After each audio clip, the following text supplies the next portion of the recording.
Hello प्यारे बच्चों, कैसे हैं सब? मत सब बढ़िया। आशा करते हैं कि आपका तैयारी जबरदस्त कर रहे होंगे प्यारे बच्चों, बोर्ड एग्जाम 2026 की तैयारी। तो आज हमने प्रकाश का जो परावर्तन है, इस चैप्टर से जितना सारा क्वेश्चन बनता है सब हम लोग आज एक ही वीडियो में देख लेंगे। ठीक है, जैसे प्रकाश का परावर्तन क्या है, इसका नियम पढ़ेंगे। उसके बाद अवतल दर्पण और उत्तल दर्पण में अंतर पढ़ेंगे, और अवतल दर्पण का उपयोग और उत्तल दर्पण का उपयोग पढ़ेंगे। ठीक है, और आवर्धन पढ़ेंगे। ठीक है, इतना सारा क्वेश्चन कवर करेंगे एक ही वीडियो में, आपको मिलेगा। शुरू से लेकर अंत तक बने रहिएगा। ठीक है, तो आज हमने लिए प्रकाश का परावर्तन क्या है, पहले उसको समझ लीजिए। प्रकाश का परावर्तन क्या है? जब देखिए कोई प्रकाश किसी चिकनी सतह पर दे, देखिए भाई सब, कोई प्रकाश जब इधर पड़ रहा है कोई वस्तु भी, यानी वस्तु भी ले सकते हैं, वस्तु ऐसा लेना जो कि चिकनी सतह हो। ठीक है, जब कोई प्रकाश चिकनी सतह जो पड़ती है, देखिए उसी में पुनः उसी माध्यम फिर वापस लौट आती है।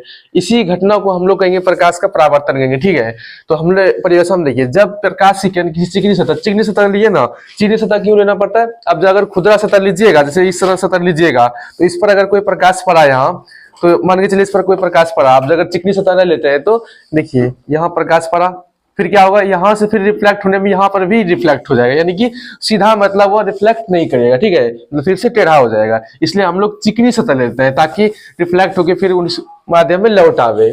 ठीक है, परावर्तन के लिए।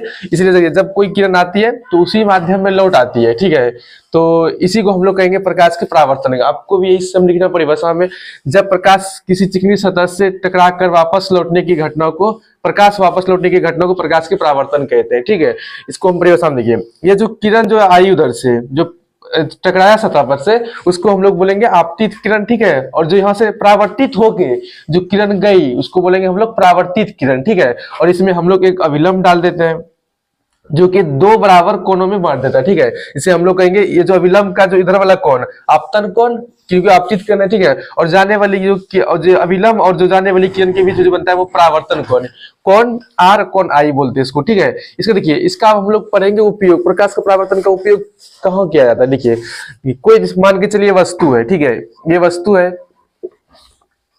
ये रोशनी है। ठीक है, बल्ब भी मान लीजिए, सूरज मान लीजिए, कुछ भी इधर से रोशनी से आ रही है। देखिए, और ये यहाँ आदमी है। ठीक है, आदमी का आंख है, समझिए, इस पर बल्ब मतलब वस्तु पर पड़ा है फोकस। हाँ, अगर देखिएगा जैसे वस्तु लाइट आ रही है तो इस पर डायरेक्ट रिफ्लेक्ट होती है आंख पे, तब हम लोग पहचानते हैं किसी वस्तु को कि यह वस्तु है, या किसी व्यक्ति को भी पहचानते हैं। तो उस पर व्यक्ति पर जो इफेक्ट पड़ता है लाइट, उस पर हमारे आंख पे पड़ रहा है, तब हम लोग को आंख का जो इन्फॉर्मेशन देता है माइंड को कि यह वस्तु है, यह व्यक्ति है, नाम देता है। ठीक है, उसके बाद देखिएगा, देखिए अगर देखिए यही देखिए, अगर रात का दिन हुआ, रात के समय अगर किसी वस्तु पर रिफ्लेक्ट होगा ना लाइट, तो कैसे होगा, मतलब देख पाएंगे किसी वस्तु को नहीं। इसलिए मतलब इससे पता चलता है कि यानी कि हमारे आंख में लाइट नहीं होती है, यानी कि रोशनी नहीं होती है, यानी कि हम लोग किसी रोशनी जो आती है, यानी कि या किसी भी माध्यम से, बल्ब ले लीजिए या तो सूरज का प्रकाश ले लीजिए, उधर से रोशनी आती है, वस्तु पे पड़ती है, तब प्रकाश का परावर्तन की घटना होती है जगह, यानी कि रिफ्लेक्ट होकर तब हमारे आंख पर पड़ता है, तब किसी वस्तु को हम लोग पहचान पाते हैं, देख पाते हैं। ठीक है, यानी कि हम लोग प्रकाश का परावर्तन का उपयोग कैसे करते हैं,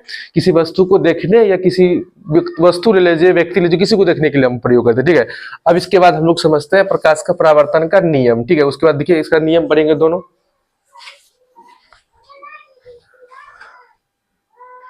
आइए हम लोग समझते हैं, आइए हम लोग समझते हैं प्रकाश का परावर्तन का नियम। ठीक है, इससे पहले हम लोग पढ़े प्रकाश का परावर्तन क्या है। ठीक है, फिगर से भी समझे हम लोग, उसके बाद देखिए उसका उपयोग भी समझे कि प्रकाश का परावर्तन का उपयोग है क्या, उसको भी हम लोग समझ लिए अच्छे से। प्रकाश के परावर्तन के नियम से ही हम लोग, मतलब प्रकाश के परावर्तन से ही हम लोग किसी वस्तु को देख पाते हैं। ठीक है, ये हम समझ गए। उसके बाद हम लोग समझेंगे प्रकाश का परावर्तन का नियम। देखिए, प्रकाश का परावर्तन ऑब्जेक्टिव में काफी बार बोर्ड एग्जाम में पूछा गया है। प्रकाश का परावर्तन का दो नियम है। कितना नियम है? दो नियम है। ये आपको याद रखना, हर एक लगभग मतलब बोर्ड एग्जाम में 3-4 से लगातार पूछा गया है कि कितने नियम होता है प्रकाश के परावर्तन का। दो नियम, इसको याद रखिएगा। पहला नियम कहता है, पहले बच्चों देखिए, हम लोग पहले फिगर बनाते हैं। ठीक है, उसके बाद समझ में आएगा आपको।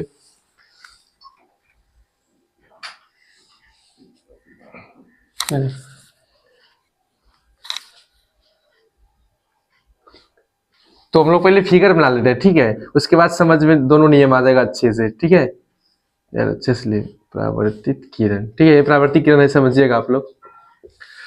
उसके बाद ये अभिलंब है। हाँ, ये जो उस पर हम अभिलंब डाले, पहले आपको भी समझाए। पहले हम देखिए, पहला जो नियम कहता है प्रकाश से परावर्तन का कि ये वाला जो कोण है, ये जो हम लोग अभिलंब जो डाले हैं, ठीक है, ये वाला अभिलंब और जो आपतित किरण के बीच का जो कोण होता है, ये वाला कोण, और जो अभिलंब और जो जाने वाली किरण के बीच में जो कोण बनता है, ये दोनों कोण क्या होता है, बराबर होता है। यानी कि हम लोग बोल सकते हैं कि आपतन कोण बराबर परावर्तन कोण होता है, ठीक है। यानी कि कोण आई कोण बराबर आर होता है। ये किसका पहला नियम है, कहता है प्रकाश के परावर्तन का। फिर दूसरा नियम में हम लोग समझेंगे कि देखिए सेकंड नियम कहता है कि आपतित किरण, यानी कि प्रकाश का जो परावर्तन जो आती है जो किरण उधर से, ठीक है, ये वाला किरण, आने वाली किरण, ठीक है, और कहते हैं परावर्तित किरण, यानी कि जो कि परावर्तित होकर फिर पुनः उसी माध्यम जो गया, यानी कि जो मुड़ा उधर, ठीक है, हम उसको बोलेंगे परावर्तित किरण तथा अभिलंब। ये वाला जो अभिलंब डाले, तीनों एक ही समतल में होता है, ठीक है, तीनों एक ही समतल में होता है,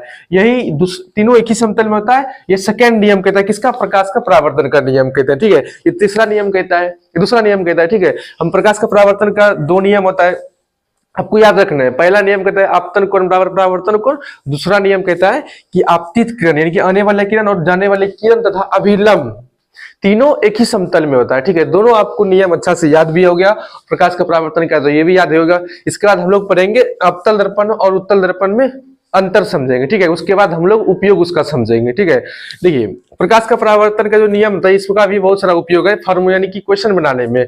आप लोग का क्वेश्चन 10th बोर्ड एग्जाम तो नहीं आता है, लेकिन इससे आगे आगे आप किसी प्रिपरेशन कीजिएगा तैयारी तो उसमें वो क्वेश्चन देखने को मिलता है, ठीक है। देखिए गोलीय दर्पण दो प्रकार का होता है, ठीक है। कौन कौन सा गोलीय दर्पण, गोलीय दर्पण दो प्रकार का होता है।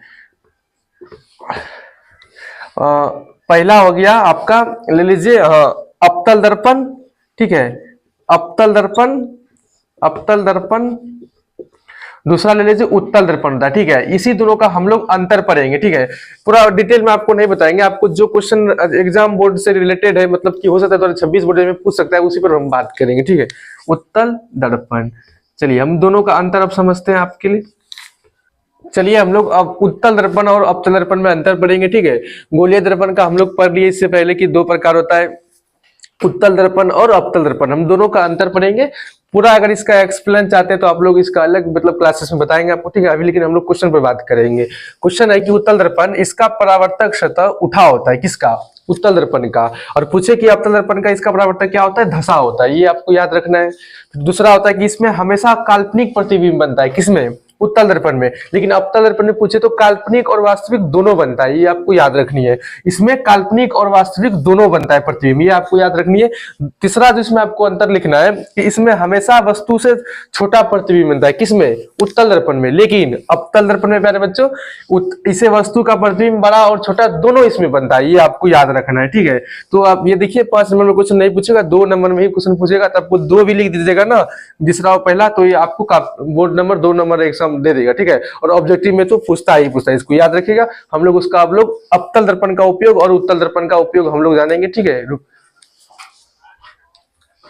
अब हम लोग जानेंगे अवतल दर्पण का उपयोग और उत्तल दर्पण का उपयोग के बारे में समझेंगे, ठीक है। देखिए अवतल दर्पण का उपयोग, देखिए टॉर्च और सर्च लाइट में क्या आता है। पहला आपके ऑब्जेक्टिव में कई बार बोर्ड एग्जाम बार बार क्वेश्चन पूछता है कि सर्च लाइट में किस दर्पण का प्रयोग किया जाता है, ठीक है। आपको ऑप्शन रहेगा उत्तल दर्पण, अवतल दर्पण और लेंस भी दिया जाएगा, ठीक है। लेकिन मारना आपको अवतल दर्पण होता है। सर्च लाइट में किसका प्रयोग होता है, अवतल दर्पण का। काफी सारे बोर्ड एग्जाम का पूछा ऑब्जेक्टिव, ठीक है। यहाँ से आपका ऑब्जेक्टिव बनता है। अगला आपको पूछे कि दाढ़ी बनाने में अवतल दर्पण का प्रयोग किया था, किसका, देखिए दाढ़ी बनाने में किसका प्रयोग किया जाता है, अवतल दर्पण का प्रयोग किया था, आपको याद रखना ये भी। और दंत चिकित्सक, यानी कि जो दांत को देखने के लिए मतलब जो प्रयोग किया जाता है डॉक्टर, मतलब वह अवतल दर्पण का उपयोग करता है, ठीक है। ये भी आपको याद रखनी है। अगला डॉक्टर द्वारा जो कण जो देखा जाता है अंदर वाला भाग, उसमें क्या क्या है मतलब देखा जाता है, तो वह मतलब अवतल दर्पण का प्रयोग ही करके वो देखा जाता है डॉक्टर साहब, ठीक है। और कण को देखने के लिए ये भी आपको याद रखना। काफी बार बोर्ड एग्जाम में पूछा हुआ कुछ रहता है कि डॉक्टर द्वारा कण अवतल दर्पण का ही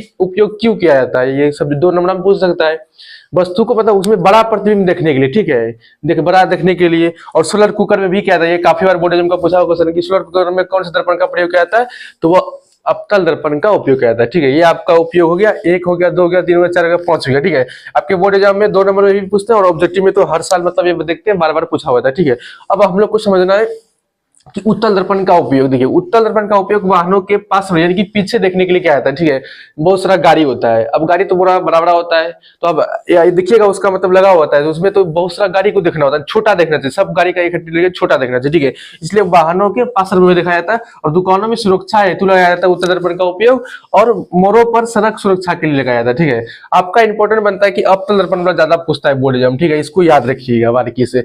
अब हम लोग आखिरी मतलब इस चैप्टर का क्वेश्चन पे आते हैं, आवर्धन क्या है, ठीक है। उसके बाद क्लास को इंड किया जाएंगे, ठीक है। चलिए हम लोग आप समझेंगे आवर्धन, ठीक है। आवर्धन क्या होता है, देखिए प्रतिबिंब का आकार और वस्तु के आकार के अनुपात को हम लोग आवर्धन कहते हैं, ठीक है। इसे हम लोग एम से सूचित किया जाता है। देखिए प्रतिबिंब का जो आकार हुआ हम लोग इसे एच डेट से सूचित करते हैं, ठीक है। और जो वस्तु का जो आकार हुआ एच से सूचित करते हैं। अनुपात मतलब होता है बटा, ठीक है। इन दोनों का जो बटा हुआ उसी को हम लोग आवर्धन कहेंगे, ठीक है। ये वाला फॉर्मूला हो गया, इसे एम से सूचित किया जाता है, याद रखना, इसे एम से, स्मॉल एम से, ठीक है। इसको मैग्निफिकेशन कहते हैं अंग्रेजी में। तो एम बराबर इसका वस्तु है, वस्तु का जो हम लोग कहते हैं प्रतिबिंब का जो आकार होता है वी, ठीक है, यानी कि प्रतिबिंब का दूरी वी और वस्तु का दूरी यू होता है, जिसे हम लोग ये भी फॉर्मूला बोल सकते हैं, दूसरा फॉर्मूला, ठीक है। ये रहा आपका प्यारे बच्चों प्रकाश का परावर्तन से जितना सारा क्वेश्चन बन रहा था वो आपके बोर्ड एग्जाम के लिए हमने जो भी बनता था वो करा दिया, और ऑब्जेक्टिव सब्जेक्टिव दोनों लग रहा है इसमें बन गया होगा। तो अगर क्लास कैसा लगा ये भी कमेंट बताइएगा, और चैनल पर पहली बार आए तो चैनल को सब्सक्राइब कर लीजिएगा। Thank you.